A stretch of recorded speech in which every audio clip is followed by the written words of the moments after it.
রাতের আধার ভেদ করে ফিলিস্তিনের পশ্চিম তীর ও জেরুজালেমে বইছিল এক ভিন্ন রকমের হাওয়া। সোমবার ভোরে পরিবারের কাছে ফিরে এলেন ইসরায়েলি কারাগার থেকে মুক্ত ৯০ জন ফিলিস্তিনি বন্দী। প্রিয়জনদের আলিঙ্গনে ফেটে পড়ল কান্না আর উচ্ছ্বাস। আবেগঘন সেই দৃশ্য ফ্রেমবন্দি করল ক্যামেরা। রবিবার ১৯ জানুয়ারি গাজার ১৫ মাসের যুদ্ধে এক গুরুত্বপূর্ণ বাঁক নেয়। হামাস ৩ ইসরায়েলি জিম্মিকে মুক্তি দেয়। পাল্টা পদক্ষেপে ইসরায়েল ৯০ জন ফিলিস্তিনি বন্দীকে ছেড়ে দেয়।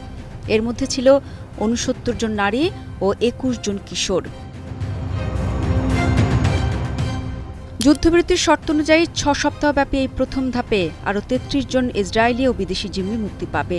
এর বিনিময়ে ইসরায়েলের কারাগার থেকে প্রায় ২,০০০ ফিলিস্তিনি বন্দীকে মুক্তি দেওয়া হবে। মুক্তি পাওয়া বন্দীদের অনেকেই জেল থেকে বেরিয়ে প্রিয়জনের মুখ দেখেই কান্নায় ভেঙে পড়েন। মা তার ছেলেকে বুকে টেনে নেন, কিশোর ছেলেরা বাবার কাঁধে মাথা রেখে অঝরে কাঁদেন।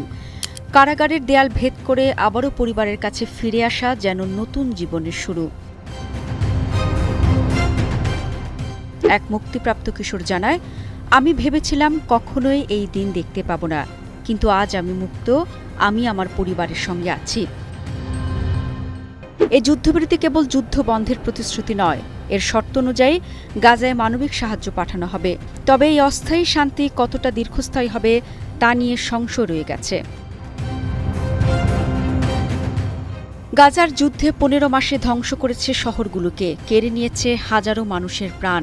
এই যুদ্ধবিরতির মাধ্যমে ফিলিস্তিনি ও ইসরায়েলদের মধ্যে আলোচনার নতুন দিক খুলে যেতে পারে।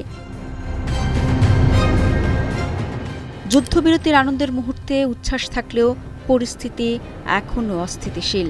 আরও অনেক বন্দী পরিবার থেকে বিচ্ছিন্ন। গাজার ধ্বংসস্তূপে মানবিক সংকট এখনও গভীরে।